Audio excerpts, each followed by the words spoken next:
Community Noise Forum update from my colleague, Councillor Hill.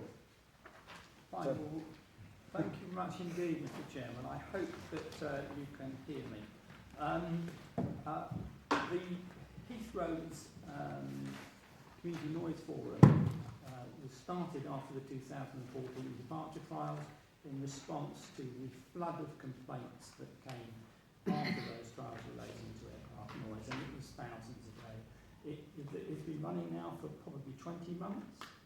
The full meeting, 4 full meetings are held a year, but after a period, 5 work streams were developed, and so there were 5 subgroups that meet periodically.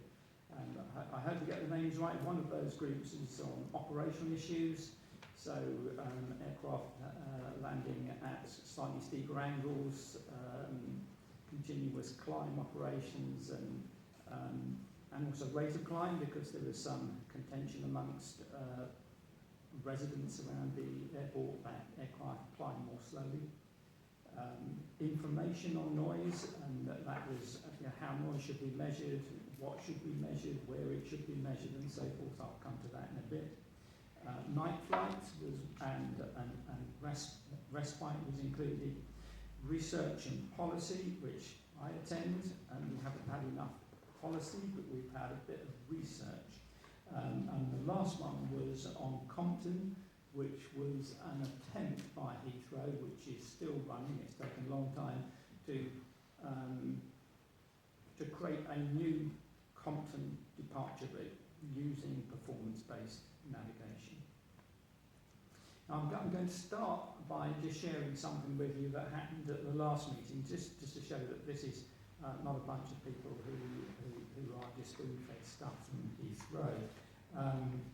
But the meeting in September became a little animated when I made a comment on the minutes of the previous meeting that I was unable to attend. And this was to do with the regulator to the CAA.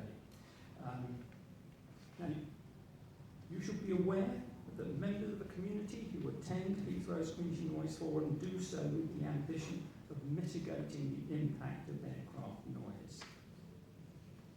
And what the minutes did is they reported that, speaking on behalf of the regulator, Darren Rhodes, who is the CAA's noise expert, unequivocally stated that noise is not a priority for airlines and NATs.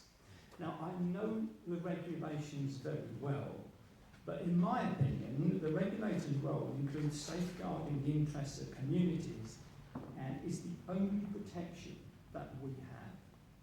So when they say they can and will do nothing on aircraft noise, it's no wonder that I find this shameful and prepared to say so.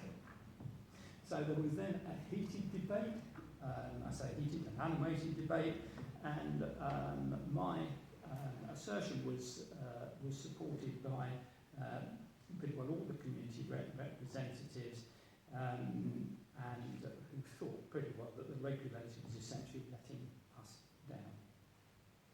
But at the heart of this particular issue is the fact that we know departing aircraft are climbing more slowly, and since 2014 the average altitude of aircraft overflying Sun Hill, for instance, is 300 feet lower than it was, and so it generates more noise. But Heathrow, NATS and CAA and our airlines are not prepared to do anything about it. Uncontrolled, they made a change. We would like them to reverse that change, but there isn't a mechanism to do that. And I think that's something that we need to work on. Now, I have suggested that Andrew Haynes, who is the Chief Executive of the CAA, is invited to the next Heathrow Community Noise Forum meeting to explain the CAA's position. And if he declines because he's nothing to say, or just doesn't want to come, then John Hayes in the Ministry of Transport should be invited to address the meeting and actually gain an understanding about how inequitable the current guidance to the CAA is. So what about the future of the Noise Forum? Well, people like me who represent communities and wish to protect them from the very worst aspects of the future airspace strategy and